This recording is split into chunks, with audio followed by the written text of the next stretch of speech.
Hello and welcome to KennyRoy.com. I'm Kenny Roy. This is the Ask Videomail for the week of December 17th, 2012. Welcome to the site to you new members, and welcome back to the old members. The Ask Videomail is your chance to get your question in character animation or performance answered in a video just like this one, but I need your question if I'm going to answer it, so please send your questions to webmaster@kennyroy.com. I answer all the questions I think will help the most people. There's no such thing as a stupid question, and it is, of course, the best way to get the most out of your subscription. Please send in a question if you have it. I always run a little thin on questions at the end of the year. People are off on holiday. People, really busy. So please send a question if you haven't already. Everyone should send a question in at least once to KennyRoy.com and maybe get a video based on your question. I love to give feedback. I love to solve problems that are out there. So if you have one, let me help you. Okay, and you can even send your Maya file. I love getting Maya files, so send those in as well. Getting very close to the end of the year. Obviously, everything is going along as normal here on KennyRoy.com.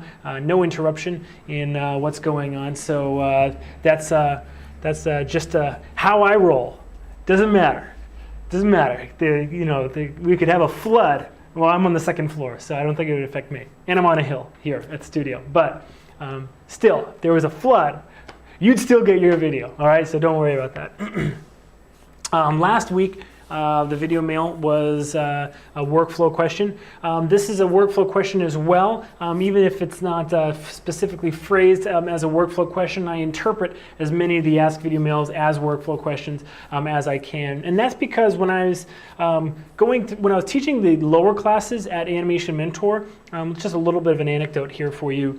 I started to ask people how many of them had finished a shot, and what I was going to hear was that half of them had finished a shot, half of them had not ever finished a shot. Well, to my surprise, half of them answered, no, I've never finished a shot, and the other half answered, I don't know. And that blew my mind because I was like, well, how do you not know if this is done or not? And it's very simple. It had been a long time since I had really started from scratch in animation, and I forgot that you don't know what skills you have inside you until you start applying them and using them and knowing that it turned out and that it worked for your shot. And then all of a sudden you're like, well, I guess this is something that I can do.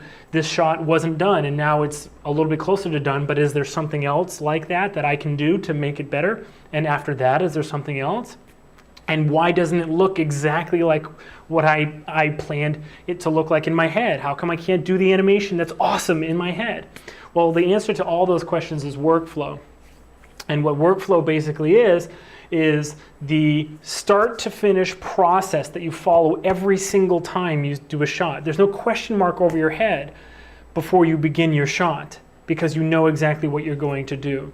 So I will, if you've been here on the site for a while, you know that I'm just insane about workflow, if you've seen any of the lectures. But if you're new to the site, I haven't done a fundamental workflow lecture for a little while. That's because there are some really great ones that I've done in the past.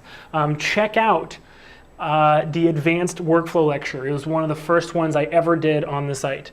Okay, it's in the store. Go check it out. I have a workflow walkthrough, part 1, 2, and 3.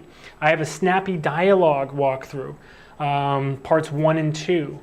I have exaggeration as a workflow tool, which is a really interesting way of looking at that one fundamental as a workflow tool. I also have overlap workflow that was recorded in November of this year. And there's workflow tidbits interspersed, peppered into the other videos, but those are the main workflow videos. Anyway, point is that if you're not 100% on board with workflow, you're not getting the most out of your training. If I am the only training you're getting, then you're especially not getting the most out of your training. Okay, especially. Some curriculums aren't geared towards workflow. Animation Mentor is kind of geared towards it. I don't know about the other schools because I've never seen them. But interestingly enough, like if you go to like Digital Tutors or Lynda or like watch Gnomon DVDs, those are actually a lot more geared towards workflow because they're kind of step-by-step tutorials. All right, so a lot of people don't realize this, but a step-by-step tutorial is basically a really, really kind of like dumbed down, kind of like boiled down workflow for a specific task. And once you do a tutorial, you follow along online, or you're watching a video or whatever, you pretty much do it every single time. You do it like that, and then you might discover new things and add it to that process that you learned from the video. But all of that, it really doesn't make as much, it doesn't make as much an impact if you're not applying that to animation. See, a lot of people don't think that you can do the same thing with animation. Is there a step-by-step? Is there a 1, 2, 3, 4 process with animation? A lot of people say no, but it's actually yes. But it's your process. So build your own workflow. Anyway, I've pitched it enough. Hopefully you know that I'm a psycho about workflow. And that's why we're going to answer this question, and we're going to do it. And we answer it in the way that I said just now. So let's take a look at the question real quick.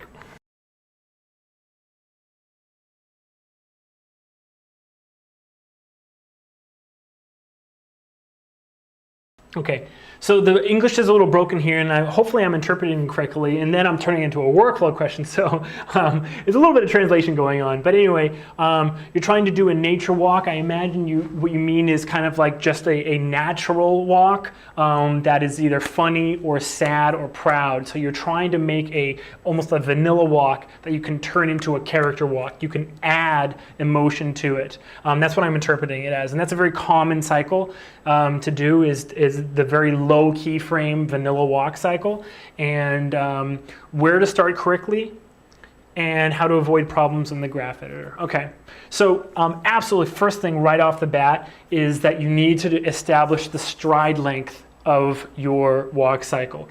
Basically, I won't go through it because I've gone through it in a lot of lectures. If you check out the quick quad walk lecture, I go through step-by-step how to find stride length. Also, we talk about stride length a lot in the How to Cheat in Maya series. How to Cheat in Maya 2013 has the section on stride length,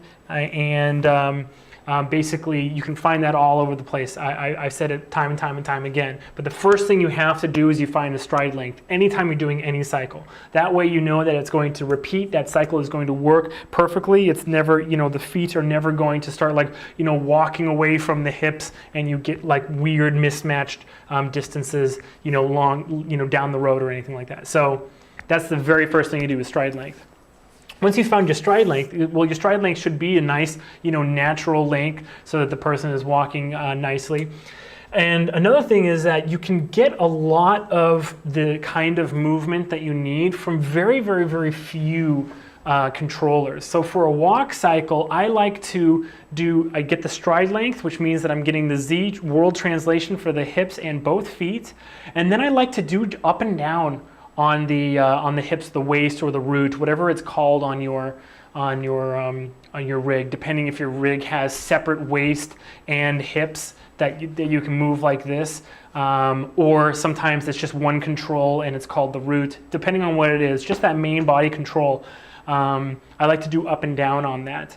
And you can get up and down really easily by taking into consideration the fact that your cycle is going to repeat, so you don't have to build in the offsets right off the bat. Okay, so workflow-wise, what I'm trying to say in terms of workflow is once you have your stride length and you've gotten that distance, starting, you're going to add everything. You're going to add up and down. You're going to add overlap in the spine. You're going to add the arm swing. You're going to add the head. Right? You're going to add all that stuff, right? But add it knowing the length of your cycle, and then just offset it. Okay, so that's my workflow. All right. Now, in order to make it so it's a walk cycle that can take, like, you can turn it into proud or you can turn it into sad, you need to have really good keyframe economy, first of all, which means getting that motion in with the fewest number of controls and keys possible, all right? So that it's just a really vanilla walk cycle you can turn into anything, okay? But it also has to do with knowing what parts and what controls really influence that performance.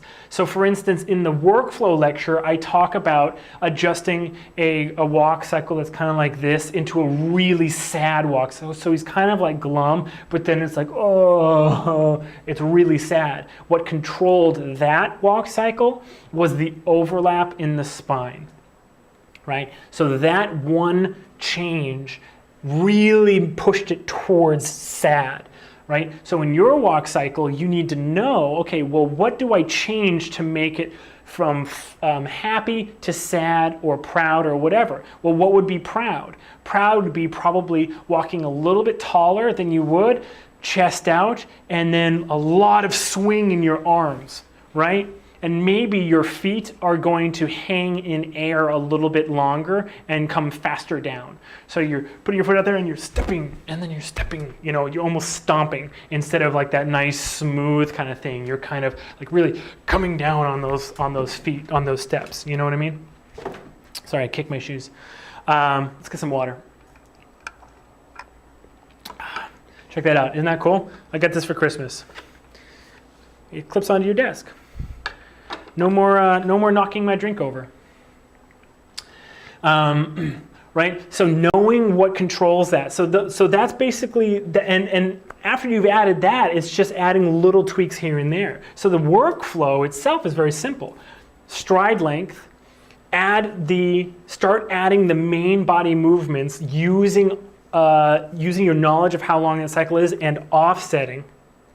And then to color the walk, to change it from, you know, vanilla to happy, or to change it from vanilla to kind of like sad, know the fewest number of changes you need to make to the fewest number of controllers that actually affect that. So for sadness, it might be like overlap. And it's very easy to just change overlap in the spine, right? For proud, it might mean changing the overall, grabbing all of those curves, not just the, you know, just one keyframe, but grabbing the whole curve and making it so that if the normal range of that spine was in here, you change it, you just, you know, drag them all upwards until there. Now the normal range of that walk is right here. Then you turn up the amount that those arms are swinging, and then you make the feet kind of like stomp a little bit, and then all of a sudden, boom, you've got a proud character. Let me show you real quick the offsets. I show you this in How to Cheat in Maya. If you go to howtocheatinmaya.com, actually, I think they still have those videos up for the 2012 edition where I did the offsets for the flying cycle. Go check it out. Not right now though. Watch this. All right. So here we have the walk cycle from How to Cheat in Maya 2010, I believe. You can get this on howtocheatinmaya.com if you want to follow along. And I deleted the Y up and down, the Y arc on the hips here. Okay. So just to show you, if I had stride length all worked out and the Z translation all worked out, if everything was all worked out, on you know, on the stride length, how do I add that with offset? Okay, so you don't have to. So this is the first thing we should look at is the main point here. Okay, so all of the weirdness, all of the nonsense that happens at the start and the beginning, the start and the end of a cycle, before, after you offset it, you don't have to be able to predict what that's going to look like. A good example is, let me see here. So like the translate X curve, all right? This was made and then this was offset, okay? But if you see on frame 1 right here, let me change it to a different color so maybe you can see. Oh, I can't change my background color. Looks like, oh, I thought that changed the background color of the graph editor as well. Okay, see if translate, rotate Y, geez, okay. Well, anyway. Hopefully you can see this. So here it is on frame 1, and it's just at the tail end of that basic the downward curve right here, and it's starting to come back up. So it would be really hard to key it, knowing on frame 1 it's just at the tail end. You'd most likely put a key right here, and it would immediately start going up. But that's not the case. Look at the shape of this curve. These tangents have been edited, and then they were offset. See, you know, that's that's where the curve was created, and then it was offset to where it is, okay? So because it's so hard to predict like what it's going to look like coming out of a transition or whatever, all you do is you key the motion that you want, okay, and then offset it. Knowing I need an up and a down for both steps, okay, so 2 ups and downs in a cycle, right? You just key that, and then you can move it around and adjust it, okay? So my cycle is 24 frames long, so it's pretty easy to get 2 ups and downs, right? Because you're just going to go up, down, and that's it. So if I put that in and offset it later, I have so much more control. So that's the workflow I recommend, okay? So I'm actually going to go to frame 25. I'm going to insert. Let me just set a key here. Okay. So here's my Y curve. All right. Let's view pre-infinity and post-infinity. Okay. It's going to be cycle. And now what I can do is I can actually literally just insert where I want. Where I want these keys to be. Okay. Here we go. Now we have up, down, up, down. I know this is very crude. I know this is not very beautiful animation yet, but it doesn't matter because here I have the motion as it's going to exist. Basically, is the point. Okay. And now let's just do this. Let's just find a good range. So is this a good up pose? Is this high enough? Let me put it where it's going to be, which is like probably right, over this leg, right when it steps. But it maxes out right there. That's probably not good.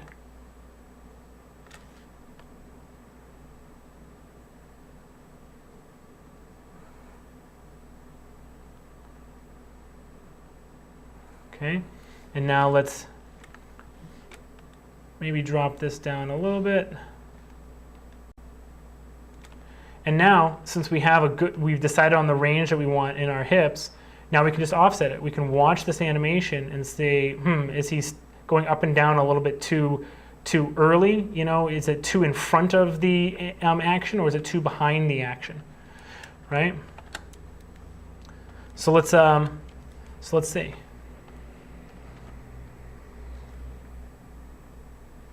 Say it's probably a little too in front of the action. So there we go. 2 frames offset. See that? It looks like I deleted a little bit of the rotation on this as well, accidentally. But there we go. Now we have the up and down. So you determined your stride length, and now you have the up and down. But look, one more time, look. See how hard it would be? Here's frame 1 down here. How hard would it be to figure out that you actually are on frame 1 trying to get just the tail end of that downward motion, right? You'd probably be able to suss it out as you got towards the end of it that he's coming down, but it would be so hard to figure out, like, oh, it's actually kind of like 30% done, or there's only 30% to go, or whatever. So that's why creating it and then offsetting it later is such an awesome workflow, because it gives you that ability. Okay. Now, the thing is that with this kind of economy, we can really make a lot of big changes. So I'm going to just grab, like I said before. Let's see what rotation axis that is. Local, it's X. Okay. So now I can just grab the rotate X and turn him into a little bit more of a proud pose, right?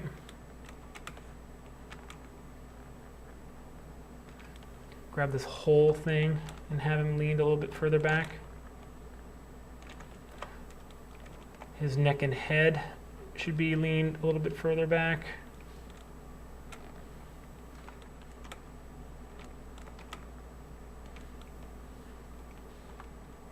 See, with this kind of keyframe economy, it's pretty easy to change the pose a little bit. And he probably needs to be a little bit further forward and walking a little bit taller. Even though I know that it's going to break some of the ranges, Now we already have a little bit of a prouder walk, right? In fact, you can probably rotate these out. What would that be? Z. Oops. Stand by. And reset. See, look how much these are offset. These were obviously keyed on the same frame, and look at their offset for each other. This one was offset all the way over here. This one offset backwards. It's awesome. And it looks like they do opposite things in the graph editor. So I'm going to bring them out a little bit. I'm going to bring the elbows in a little bit. All right, the elbows are not doing opposite things, are they? I don't think so. Oh, they are. It's okay. Okay, now we have these arms.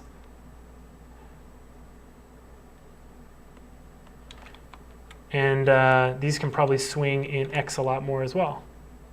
So I can scale them.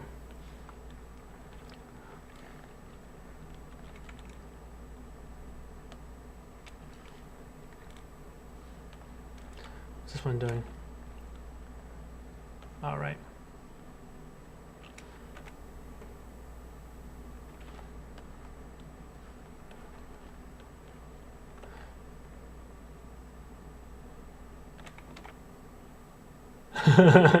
Things are getting crazy here. All right. All right, that was the wrong axis. But you get the picture, right? Now we have a guy, actually, he looks like he's kind of like walking a little bit, you know, a little bit drunk. So that's a funny thing. But there you have it. It's not so much that you need a specific workflow to get to a certain point where you